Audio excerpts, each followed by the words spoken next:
Hey everybody, Dr. Strong here, and thank you so much for tuning into the channel. Today is the second part over this video series about how we reverse diabetes naturally. And what we're going to be talking about today is understanding diabetes. So we're going to cover what is diabetes, the causes of diabetes, the risk factors that come with diabetes, and the complications. When we're talking about reversing a chronic disease or a chronic issue, there are a lot of factors that go into it. And especially if maybe you don't have diabetes, but if you're chronically fatigued, if you're having digestive issues, if you're going to the bathroom a lot, if you're constantly thirsty or hungry, those can be warning signs that you have diabetes or that you may have the beginning stages of diabetes or pre-diabetes.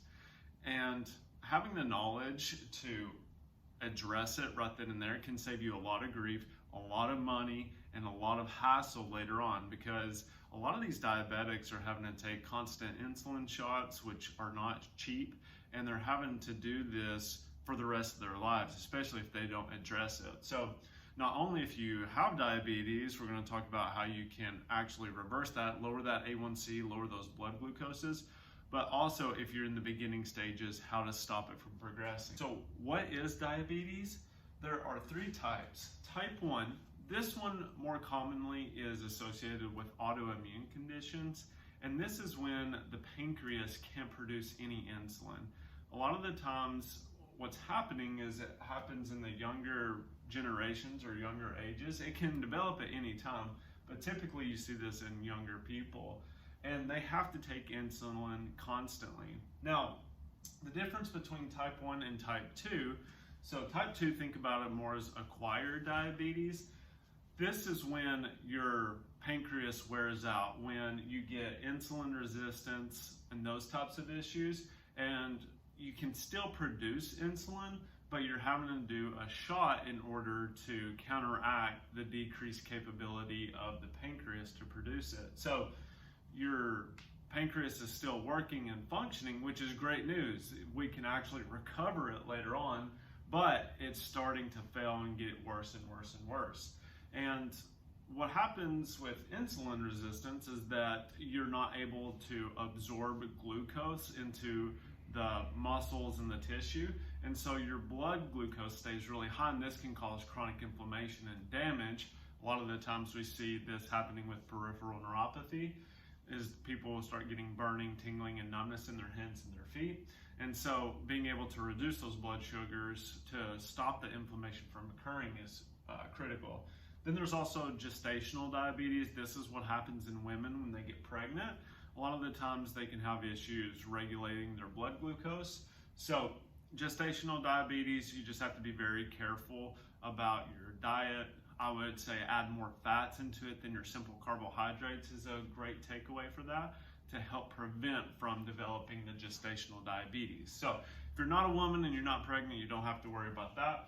But these other two, especially type 2, is what we see a lot here at the office. You have to be aware of what's going on with your body, and you have to really work on the diet, which we're going to go over a little bit later. Now, symptoms of this is polyphagia, so you're always hungry, you always feel like you gotta eat.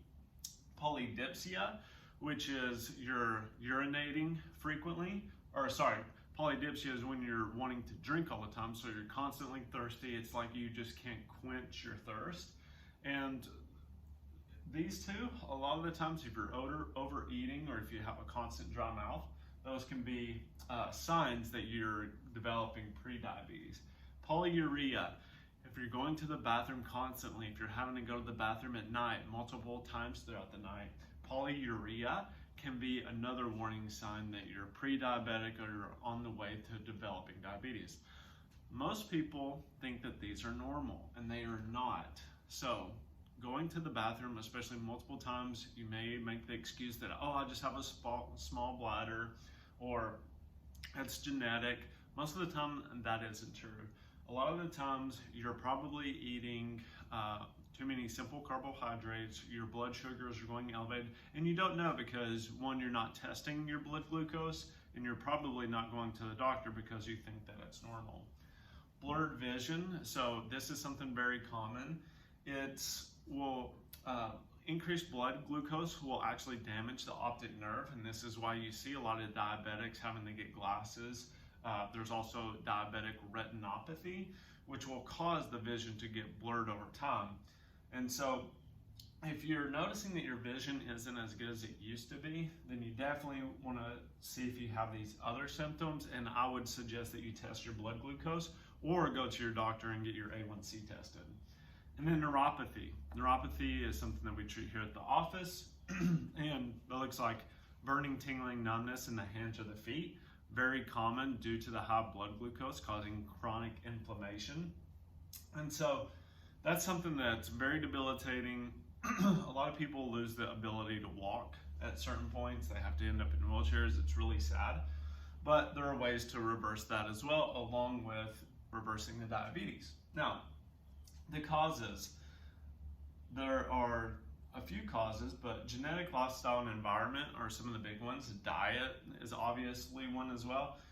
Genetic, this is less than 1% of the population. So if you think that you're having diabetes due to genetics, probably not.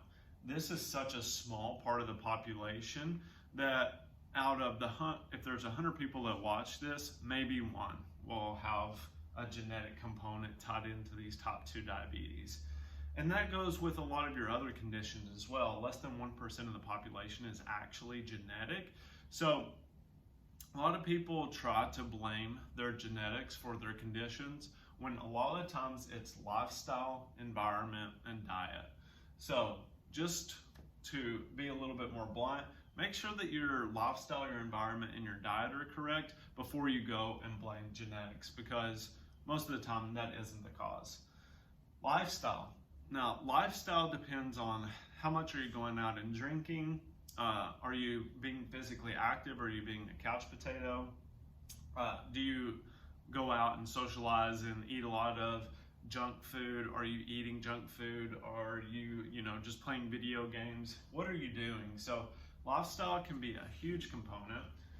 We have patients that like to go and socialize, and then they end up maybe drinking more alcohol, and then they develop an alcohol-induced peripheral neuropathy. So you have to be careful about the people and who you're hanging out with, and that ties back into environment as well. If you were brought up in an environment where it was normal to eat Little Debbie snack cakes, or it was normal to drink a bunch of tea or sugary drinks, then that can really affect you later in life, because you develop these habits that aren't healthy for you, and they can cause issues down the road. So who you're hanging out with and what you're doing on a daily basis can greatly impact your risk factor for diabetes as well. Now, there is insulin resistance, and inflammation. Insulin, as you should know, is what your pancreas secretes to allow you to absorb glucose into your muscle tissue and for you to function. But when the pancreas becomes damaged, we can't produce as much insulin, so our glucose in our blood goes up. This ties into inflammation. Glucose in our blood will cause inflammation in the arteries, which looks like heart disease, peripheral artery disease, peripheral neuropathy. Will destroy the nerves, it'll destroy your organs. So there are many things that tie into this that a lot of people don't really understand. But when that glucose is chronically in there, it will denature proteins, which causes, downstream effects such as inflammation. Now, insulin resistance, this is a big keyword that a lot of people talk about, and that's just when your body develops a resistance to the receptors and insulin binding to them to allow glucose in. And that happens just from chronic overuse of simple sugar intake. Now, diet, sugars, and alcohol, these are 3 big factors that you really want to consider. If you need help with this, we have an app, and we'll give you access to it for free. So you can try the app, and it'll help you with your meals, your grocery list, meal planning, everything that you need in order to get all of this on track. And then just avoiding sugars, learning what simple sugars are and how to avoid them, especially when it comes to your diet. And then alcohol, making sure that you're not doing excessive alcohol consumption, because this can rob you of B vitamins. Then our risk factors are age. So as we get older, our susceptibility to diabetes increases. I know you see kids and they're eating tons of sugar all the time, but you have to think their body is less toxic and it doesn't have all of the wear and tear on it that as you age happens. So the older you get, the more susceptible you get. Weight. So weight is a big factor in this as well. If you have a lot of adipose tissue, or if you're slowly gaining more adipose tissue, then weight eventually, adipose tissue will increase your estrogen, and that throws off your whole hormonal cascade as well. So especially if you're a man, you have to be very careful about your weight and how much weight you have. Family history, that ties more back into environment, because if you were brought up eating simple sugars, then you're more likely to, especially if you were brought up in a household that drinks or smokes, then you're more susceptible to these types of issues. Diet and lifestyle, which we've already talked about. Like I said, if you need help with that, just comment below, reach out to us. There's the support email below. We're more than happy to help. Stress and sleep. So this ties into cortisol. Cortisol affects 4 functions. It regulates your immune system, regulates inflammation, regulates your blood glucose, and then it also regulates your metabolism. So if you're having excessive weight gain, if you're fatigued all the time, especially if you get more tired in the afternoon, stress is a huge factor in this. So making sure that you're doing some stress relieving techniques, whether that's a massage, going for a walk, spending time with loved ones, can be crucial. And then sleep. So for men, great news for us, we need about 7 to 8 hours of sleep in order to have proper function. Women, you need at least 8 to 9. And that's a little bit biased, but what we know is that women, you're just different, your bodies are different, and so you need a little bit more sleep than we do. You have a lot more roles, you have a lot more stress in your life than most men do. So sleep is very crucial, and it allows your body to recover. Now, if we don't address this, here are the complications, especially that we see in the office with our patients. Our long-term complications are heart disease, neuropathy, and kidney disease. Yes, this can eventually affect your kidneys, which once you get into stage 3, stage 4 kidney disease, that's really tough. That's really hard to reverse, and that takes a lot of effort. So be very proactive in taking control of your diet and your lifestyle. Uncontrolled blood sugar, so you can use a CGM or a continuous glucose monitor, or you can use the finger prick and just test and see what your blood sugars look like after certain meals. If it's always high, if it's on the higher side, you definitely want to be aware and take control of that. When we look at fasting glucose, we like to see people below 90.